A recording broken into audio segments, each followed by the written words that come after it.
Hello, and welcome to another episode of the Geopolitics Explained podcast. This is the podcast that breaks down complex geopolitical events of the past, present, and potential futures, and breaks these down into small, digestible chunks. My name is Dylan, and this has been recorded on the 12th of April 2024. Now, for those who caught the last episode, you'll see that we dived into the history of NATO. We're going to continue that series, this time exploring a period around the present day, before eventually looking towards potential scenarios for what the future of NATO could look like. But for now, we'll stick in the present day. Let's dive into it. In the last episode, we briefly touched on what occurred when the Soviet Union fell and how many of the nations that sprung out of the collapse of the Soviet Union found themselves in NATO. Now, this leaves quite a gap of time between when NATO was created in 1949 and the collapse of the Soviet Union in the early 1990s. There is a gap in this history, or there seemingly is if you don't look deep into it, because as is seen on the NATO website, one of its first key roles was to act as a deterrent against any military aggression, the kind of military aggression that wasn't quashed at the end of World War I, which actively contributed to World War II occurring. Now, during the period from 1949 until the latter half of the 20th century, especially with the end of the Cold War in the early 1990s, NATO forces weren't involved in any military engagements whatsoever.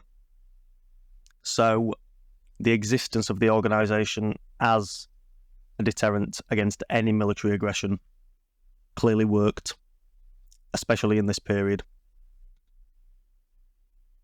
But, as I said in the intro, today is about the present day situation of NATO. The concept of NATO existing from 1949 to the end of the Cold War and not being engaged in a single military engagement is a key base layer to what we see NATO as now in the world. I'm going to start discussing the present day from the collapse of the Soviet Union. Now, as I said last week, this saw many nations who were constructed out of the region that the old Soviet Union covered. It saw these nations join NATO. Interestingly enough, it almost saw Russia join NATO. In the early 2000s, Vladimir Putin approached George W. Bush, hoping to start discussions to join NATO. But, interestingly, the Russians didn't want to go through the usual application process. So, the first question that pops into my head in this entire situation of Russia potentially joining NATO back in the early 2000s is, even though the Russians and NATO were showing a clear interest in cooperating with each other through programs such as the Partnership for Peace program that started in 1994 and the NATO-Russia Founding Act in 1997, is this what both sides really wanted? From the NATO point of view, one of the reasons that NATO was created in the first place, as we discussed last week, according to the first Secretary General, Lord Hastings Lionel Ismay, one of these reasons was to keep the Soviet Union out of Europe. If they then invited Russia into NATO, doesn't that give Russia more influence within Europe. And from a Russian point of view, I think we're seeing now with the war in Ukraine, Russia sees itself as a superpower nation. Would they want, or back then, would they have wanted to have joined NATO? Because this would have heavily diminished any power that they had as a superpower nation. Now, of course, Russia didn't end up joining NATO, which would imply that perhaps there were reasons on either side, either from the Russian point of view or the NATO point of view, that they didn't want this partnership to go any further and eventually see Russia join NATO. However, even outside of this, relations between Russia and NATO have become massively strained. Issues such as the conflict between Azerbaijan and Armenia over the region of Nagorno-Karabakh, the Transnistria war in Moldova in the early 1990s, which sees Russia control the region that exists within the borders of Moldova. And then we've also got the Russo-Georgian War of 2008, the annexation of Crimea in 2014, everything that's occurred in Syria since 2015, and then the onset of the Ukraine war in February 2022. Prior to the onset of the Russia-Ukraine war, beginning in 2022, it was questioned by some what role NATO really held. It was especially questioned by French leader Emmanuel Macron, who has been quite big at seeking to promote the existence of an EU army. He also in 2018 described NATO as suffering a brain death. The only active mission that NATO was engaged in during this time were peacekeeping operations in Kosovo that started in 1999. NATO has also been active in providing aid to Turkey during both of the Gulf Wars, and they've helped with surveillance in Libya, Afghanistan, the Gulf of Aden, and North Macedonia and Bosnia and Herzegovina in the collapse of Yugoslavia.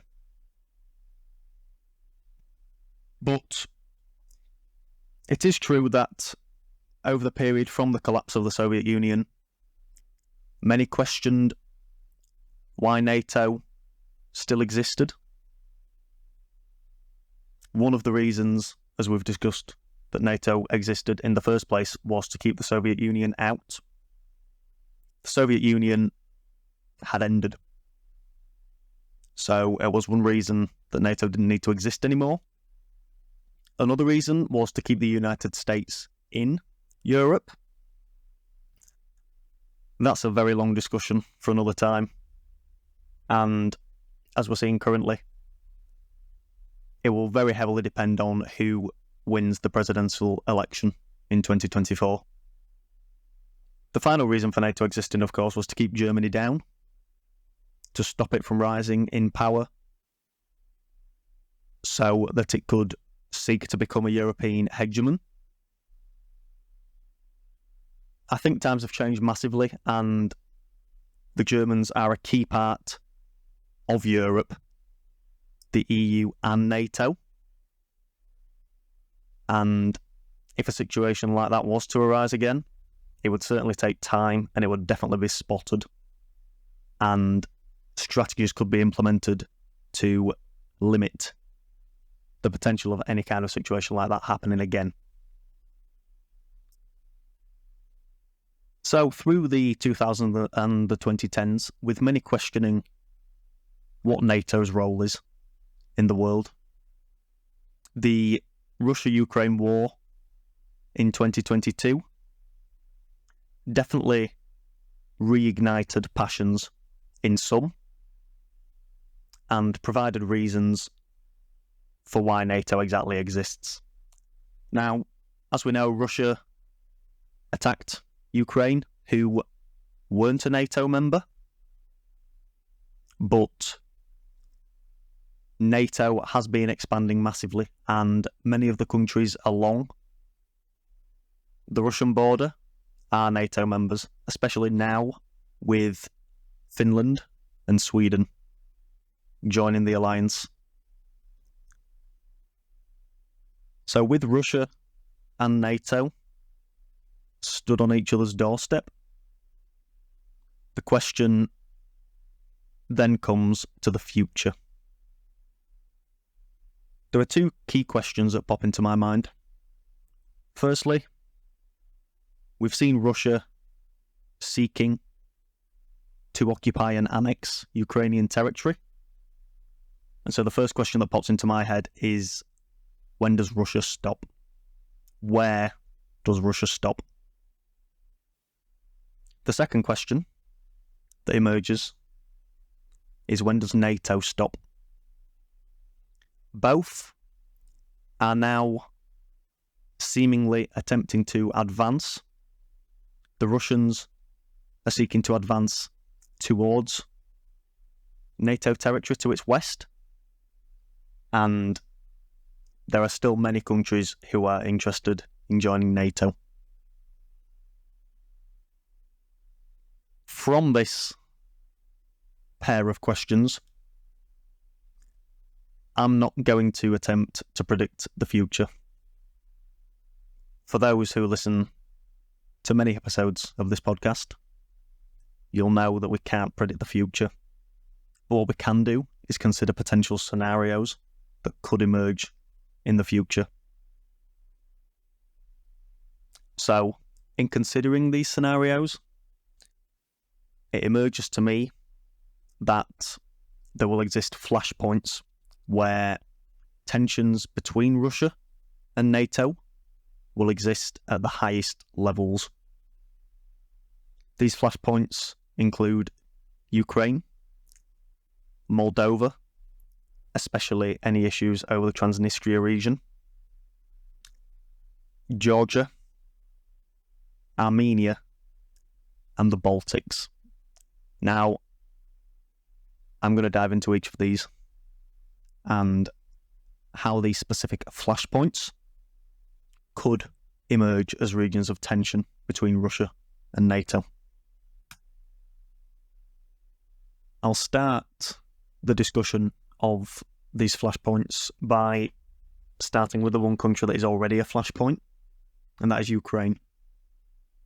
Now, if Ukraine was to be given NATO membership, this would put Russia and NATO directly on a collision course with each other.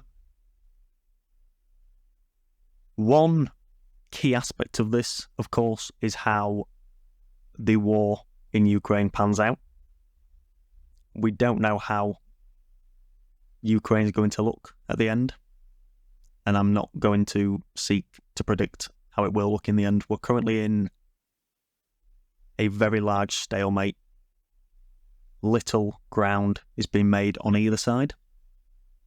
But one aspect of the Ukraine war that has come into contention this year is aid for Ukraine.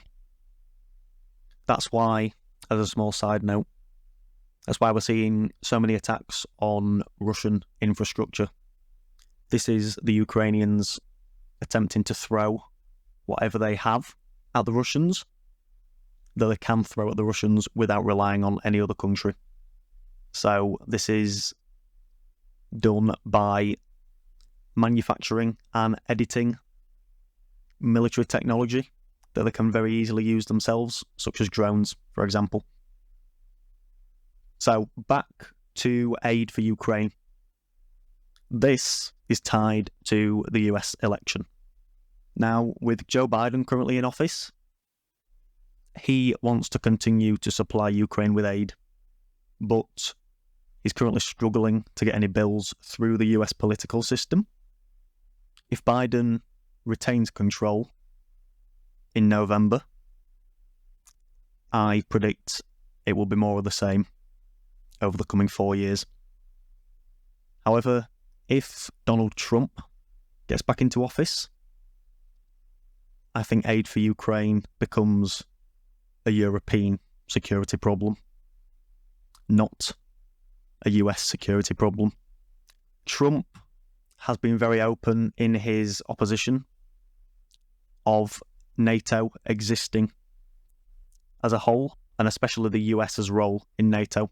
He thinks that the US contributes too much and other nations are cruising by and not spending their way, in his opinion. So, Ukraine is already a flashpoint in this entire conflict between Russia and NATO, but the next iteration of it will heavily depend on the outcome of the US election. The second flashpoint that we'll dive into is Moldova. Now, within Moldova's borders, there is a region called Transnistria that claims de facto independence. A war in 1992 saw one of the sides backed by Russian troops, and it was this side that achieved victory. Russian troops have been there ever since, but the region of Transnistria is now recognised as a Russian-occupied region in Moldovan territory. Now, interestingly, a few months ago, the leadership in Transnistria called for a referendum in which they were seeking Russian annexation. Now, the one aspect of this that I believe currently limits the chances of this occurring is the fact that if Russia was to seek to annex the region of Transnistria, they'd have to move through Ukraine to get to it. As I said, the Ukraine war is very much stuck in a stalemate with either side making few advances. So I think this is a flashpoint to consider, but it's not one that's currently relevant as of April 2024, but one day very much could be. The third flashpoint that we'll consider is the country of Georgia. Now, the 2008 war between Russia and Georgia was fought similarly as the Transnistria war. It was fought by Russian-backed regions that wanted to break away from Georgia. It's because of this that Georgia sees Russia as a dangerous neighbour and so wants NATO protection. Interestingly, one of the issues that pops up when considering Georgian NATO membership is Article 10 of NATO. Now, this is described as an open door policy, but the language used within the article refers to European states. Now, this leads to the question of whether Georgian is considered European. It's exactly the same issue that arises with many who are against Turkey's membership in NATO, and Turkey's been a member since 1952. The Georgians in 2008 were eventually promised NATO membership at one point down the line. We have yet to reach that point. We'll next discuss the Baltics.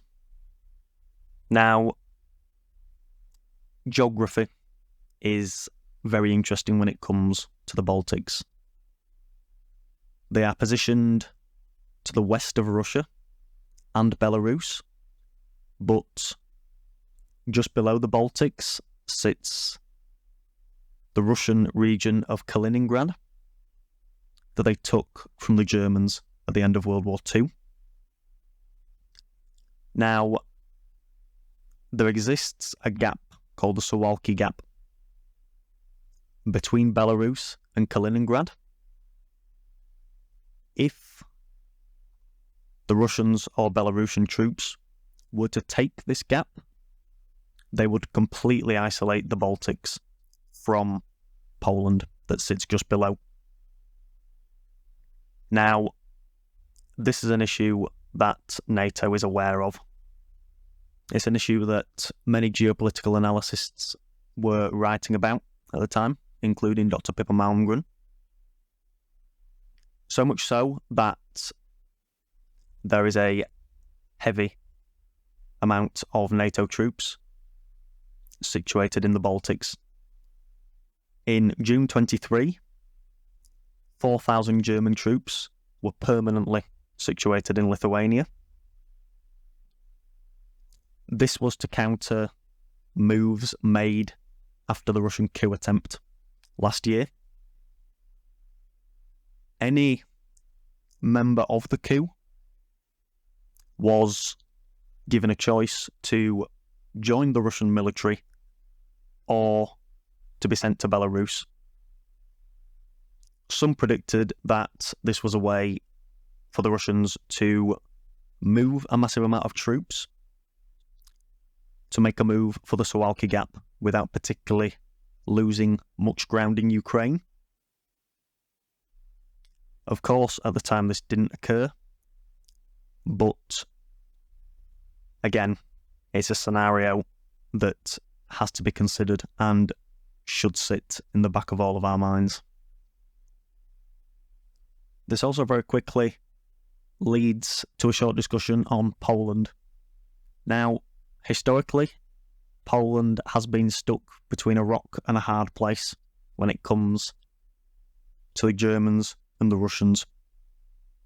But this time, Poland is working to defend itself. They're currently spending 4% of gross domestic product on defence, and they have huge military contracts with the South Koreans and the United States for a wide array of military equipment, including aircraft, tanks, and air-launched weapons.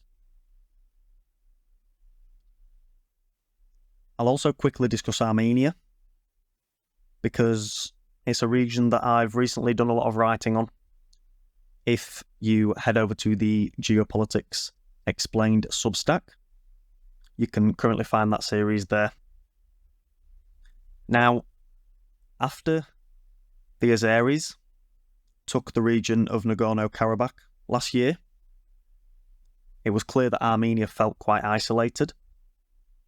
Russian peacekeepers in the region did little to stop the Azeris' moves on the region, and we very quickly saw 120,000 Armenians flee from the region.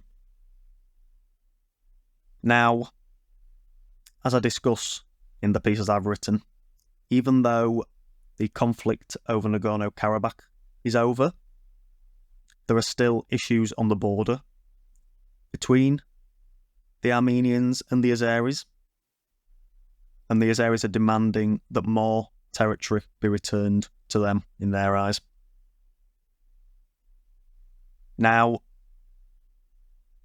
it's clear that Armenia is in a weak position and it wants some backing. As a result of this, Armenia is attempting to pivot to the west. This has been answered by the French, who have sent the Armenians weapons. But Azerbaijan is also a country that is on the rise. They will host COP29 this year, and the country is being seen as a land bridge between Europe through the Black Sea and Asia through the Caspian Sea. Again, this is another region to keep an eye on. But for now, especially with the Azeris hosting COP29. I think this conflict will see itself go through a calmer period.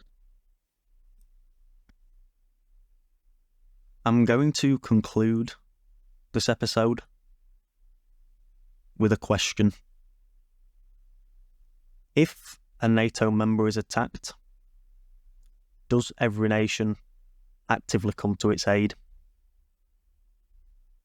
We saw from the creation of NATO in 1949 up until the end of the Cold War that NATO existed to deter any military aggression. We're currently in a situation now where we have to consider what happens if somebody tries. We currently have Russia and NATO potentially heading towards a conflict with one another. And if we enter a cycle that continues to escalate, this is never a good situation for anybody to be in. We have to pull back before we get to that situation. This requires mediators. This requires positive incentives for both sides and a level of cooperation between the two. Currently, with both seeking to rile the other side up, I can't see how we get there. This comes with a multipolar world order. There is bound to be more tension between the sides.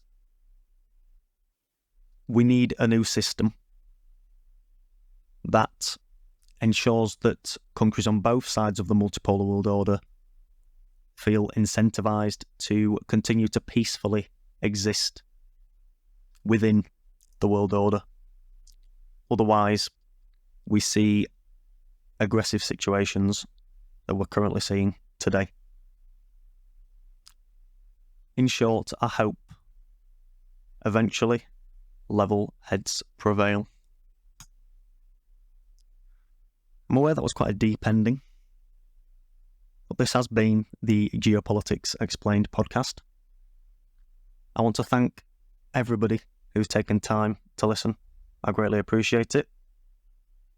If you want more episodes like this one, you can follow the Geopolitics Explained podcast on Spotify. If you want even more, I write on Substack under the name Geopolitics Explained. The links for everything is in the description, but if you type Geopolitics Explained Substack into the web browser of your choice, we should pop up right there at the top.